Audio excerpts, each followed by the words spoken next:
Guys, kembali lagi bersama saya. Tapi kali ini kita punya segmen baru ini, namanya Komen-Komen bersama Sugar Daddy. Salah. Bersama Sugar Daddy. Nah, kita akan mereaksi video yang pertama ya di segmen Komen-Komen ini. Ini ada video pernikahan dini di Lombok Tengah. Nah, ini di sini suka pernikahan dini nih, teman-teman semua ini kayaknya. Oke, silakan kita tayangkan dulu videonya. Nah, ini dia kasus pernikahan yang menghebohkan bulan Mei 2025.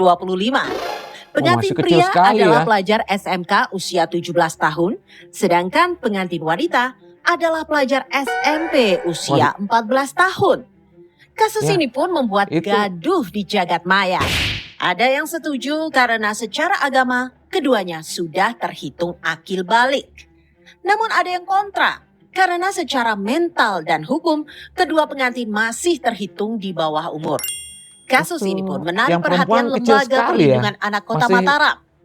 LPA menyebut kasus ini layak mendapat sorotan hukum meski jalan pidana merupakan jalan terakhir yang bisa diupayakan untuk mengatasi pernikahan anak.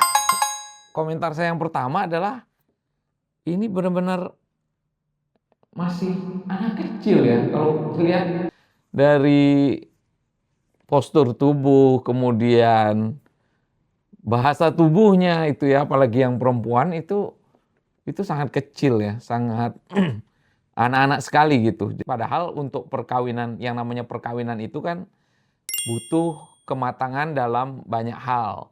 Salah satunya secara biologis harus matang.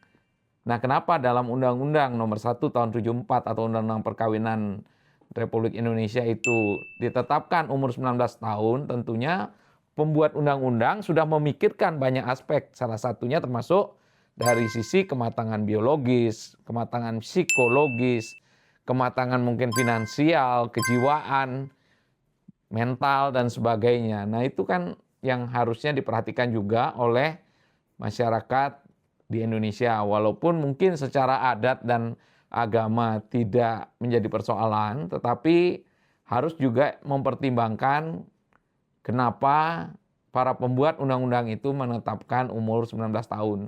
Tentu sudah berdasarkan kajian, sudah berdasarkan banyak pertimbangan yang matang, dan pemikiran-pemikiran lainnya, sehingga usia perkawinan itu adalah 19 tahun. Lanjut. Barat akan melaporkan ke polisi pihak Lembaga Perlindungan Anak atau LPA dan penyebar hoaks di media sosial. Langkah keluarga pengantin tersebut dilakukan setelah LPA dinilai telah melakukan kriminalisasi terhadap hukum agama dan hukum adat. Waduh, kenapa jadi kriminalisasi ya? Padahal kita sebagai warga negara Indonesia ya tentu kita harus patuh kepada hukum positif yang sudah dibuat oleh legislatif bersama eksekutif atau DPR dan presiden. Nah, itu kan hukum yang dibuat sebaik-baiknya untuk kebaikan seluruh warga negara Indonesia. Seperti hukum perkawinan, kenapa perkawinan anak tidak dibenarkan? Kan karena memang untuk melindungi anak-anak. Anak-anak itu kan makhluk yang istilahnya belum banyak makan asam garam kehidupan, mungkin wawasannya kurang dan sebagainya. Kalau yang orang dewasanya malah support gitu ya, malah mendukung, malah mungkin malah mengencourage anak-anak ini melakukan perkawinan lebih dini, entah dengan alasan apapun itu, tentu yang namanya anak-anak ya dia akan ikut-ikut saja tanpa dia tahu konsekuensinya seperti apa. Nah, ini kok malah dikriminalisasi. Ini lucu juga kasus ini ya. Lanjut. Dibawa lari lagi, gitu kan. Bagaimana ini Pak Kadus? Ya terserah. Bapak aja, selaku orang tua kan gitu dia. Tapi kalau menurut saya pribadi kan, kalau sudah begini, lebih-lebih udah dibawa 2 hari 2 malam nih. Nikahi aja sudah, kan gitu. Dan pas saya tanya juga anak-anak ini, dia bilang, kenapa kamu bawa ke sana? Takut dipisah lagi, gitu dia jawab. Jadi saya berpikir daripada nanti kalau saya biarkan tidak saya ambil pusing untuk nikahkan saja, yang ada nanti aib gitu loh. Oke, jadi inilah benturan antara hukum adat dengan hukum nasional. Tapi tentu kita harus mempertimbangkan bahwa baik hukum adat maupun hukum nasional itu dihargai keberadaannya. Namun dalam konteks ini kalau saya harus komen, maka menurut saya hukum adat ini juga harus menyesuaikan dengan perkembangan saat ini. Hukum adat di masa lalu mungkin masih memungkinkan perkawinan anak.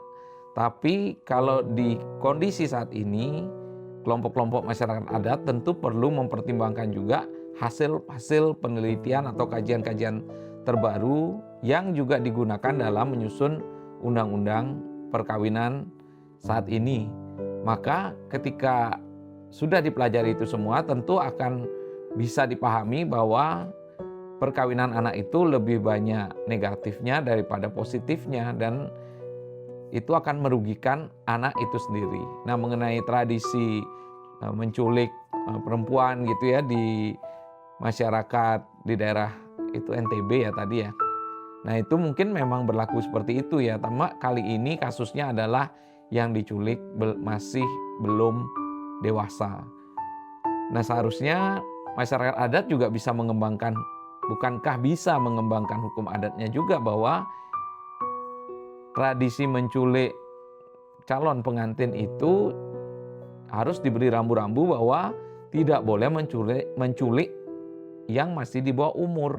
Sesuaikanlah dengan undang-undang perkawinan saat ini sehingga tidak menjadi polemik seperti hari ini. Bayangkan bagaimana kalau yang diculik bayi. Karena dia suka, dia culik bayi. Apa juga sama harus dikawinkan karena kemudian menjadi persoalan atau menjadi aib dan lain-lain. Nah, ini kan harus dipikirkan bersama, khususnya oleh masyarakat adat. Berikanlah rambu-rambu agar tidak terjadi perkawinan anak. Terima kasih.